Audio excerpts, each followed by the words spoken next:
Bismillah walhamdulillah wa salatu wa salam ala rasulillah. Assalamu alaikum wa rahmatullahi wa barakatuh. Avec vous, Dr Mouna Bouloudenine, maître de conférences en physique à l'université d'Annaba. Bienvenue, chers étudiants, dans une série d'exercices en électricité générale destinés aux étudiants de première année licence système informatique. Calculez la résistance équivalente au réseau ci-dessous, vu de A et B. Faisons un petit rappel sur l'association de sens. Nous avons deux types d'associations. Le premier type, association en série.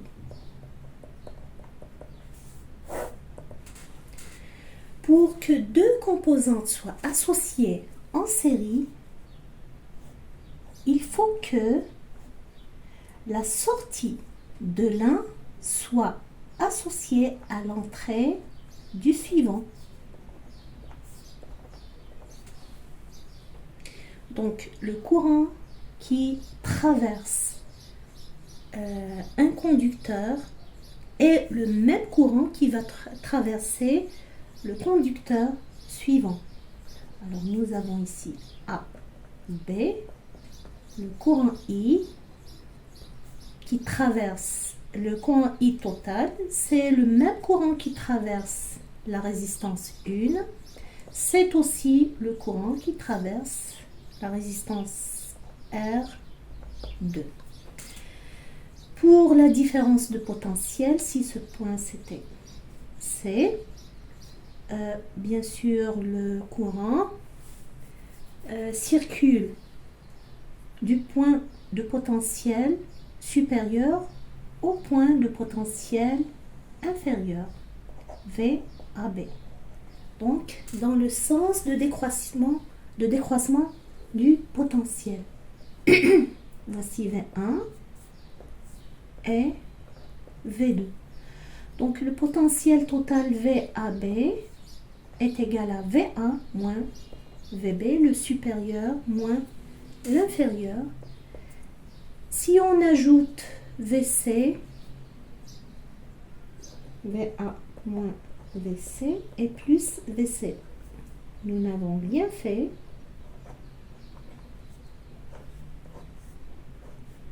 Donc VA moins VC, c'est le potentiel V1. VC moins VB, c'est le potentiel V2. Donc le potentiel total est égal à la somme des potentiels partiels. La résistance d'après la loi d'Ohm, c'est V, la différence de potentiel, divisé par I. La résistance équivalente, donc, c'est la résistance équivalente entre les points A et B, c'est VAB sur I. À quoi est égal VAB? C'est la somme de VI sur I. I, c'est aussi II. Donc, c'est la somme de VI sur II. VI sur II, c'est la résistance équivalente RI.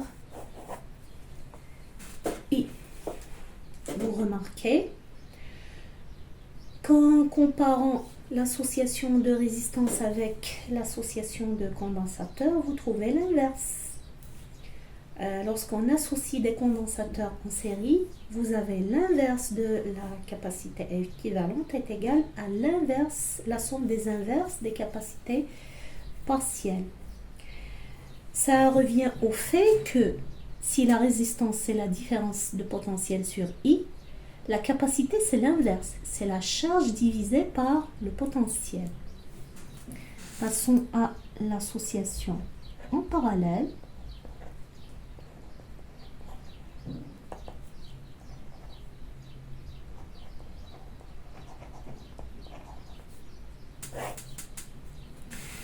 Pour que deux composantes soient associées en parallèle,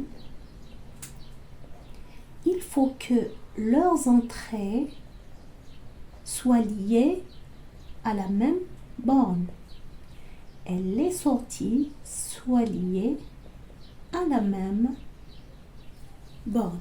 Donc les entrées sont liées à la même borne, les sorties sont liées à la même borne. Donc vous remarquez ici que pour le courant, il sera divisé sur les différentes branches. Donc mettons ici I total, I2, c'est le courant qui passe par R2. Bien sûr, il est divisé du fait que la charge est portée par une matière. Et d'après la loi de conservation de la matière, donc la matière qui va traverser ou qui va entrer par un nœud sera divisée par les différentes branches. Donc le courant total, c'est I1 plus I2, c'est la somme de II. Maintenant, l'intensité totale, VAB. Voici VAB. Voici V2. Et voici V1. À quoi est égal VAB? VAB, c'est VA moins VB. À quoi est égal V1? V1, c'est le potentiel de ce point moins le potentiel de ce point. Ce point, n'est-ce pas identique au point A? Nous n'avons aucune résistance entre le A et ce point-là. Donc, en réalité, V1, ici, c'est VA moins VB aussi. Ce point aussi est identique à VB. Le V2, la même chose. V2, c'est la différence entre le potentiel de ce point et de ce point. Ce point est identique à A, ce point est identique à B. Donc V2, c'est VA moins VB. Alors, le potentiel total VB est égal au potentiel partiel. VAB est égal V1 est égal à V2 est égal à VI. Maintenant, on veut faire une somme. La somme qu'on a ici se trouve dans le dénominateur. Alors, on va inverser pour pouvoir faire la somme. La résistance équivalente, c'est VAB sur I. On inverse pour trouver 1 sur R équivalente. C'est I sur VAB. I, ici, c'est la somme de II. VAB, c'est VI. II sur VI. La somme de II sur VI est égale somme de 1 sur RI. Les résistances partielles des branches. C'est aussi l'inverse de la capacité équivalente. Donc, association, le cas d'une association de condensateurs en parallèle, on obtient la capacité équivalente égale à la somme des capacités. Commençons par le premier circuit. Et c'est équivalente 1 pour le premier circuit qui est R sur 2, R,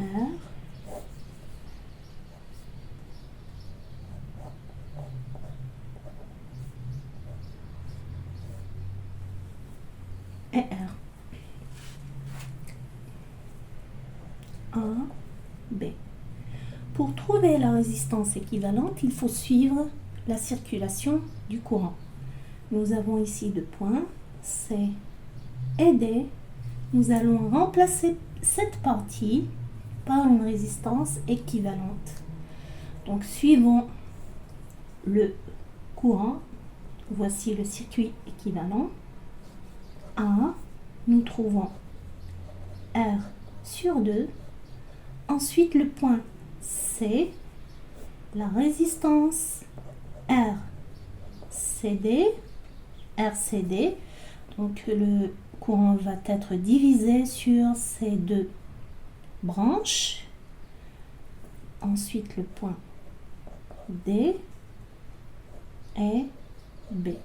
D et B, c'est le même point avec le même potentiel. Enfin, A, c'est équivalente 1 et B. Pour calculer c'est la résistance et non pas la capacité. Pour calculer la résistance équivalente, nous commençons par la fin. Donc, R équivalente 1, c'est R, c'est la résistance entre les points AC plus la résistance RCD. Pourquoi on fait cette somme? Parce que nous avons ici une association en série. L'association en série, on somme les résistances.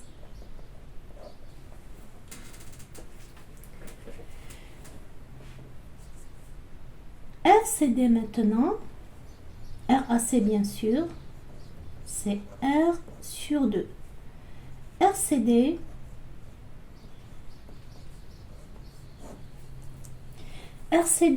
c'est R et R associés, deux résistances associées en parallèle. Donc RCD, suivez la circulation du courant, vous voyez que en arrivant à cette intersection, le courant est divisé sur deux branches. Donc c'est une association en parallèle. C'est R en parallèle avec R. Deux résistances associées en parallèle. La résistance équivalente, pour la calculer, nous prenons la somme des inverses. 1 sur R plus 1 sur R. R plus R sur R fois R. Tout simplement, si vous avez deux résistances associées en parallèle, directement, vous pouvez utiliser cette loi bien connue qui est la multiplication des deux résistances, R fois R, sur la somme des deux résistances. Vous remarquez que c'est l'inverse. Donc, nous allons trouver R sur 2. Rappelez-vous que c'est la multiplication sur la somme pour avoir comme unité ohm carré sur ohm. À la fin, vous allez trouver une résistance. Donc, assurez-vous de l'unité lorsque vous remplacez. Voici RCD. Nous remplaçons dans la première expression qui est 1.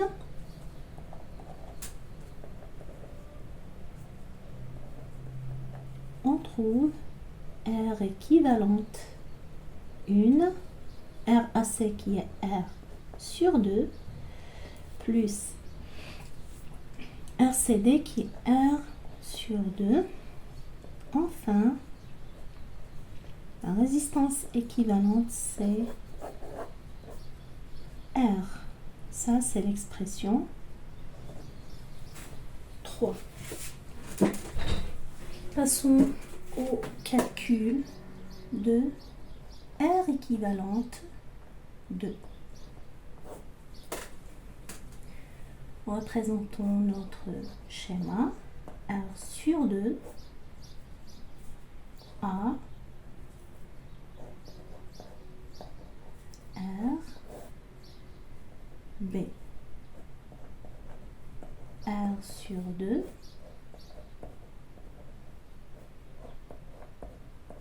R.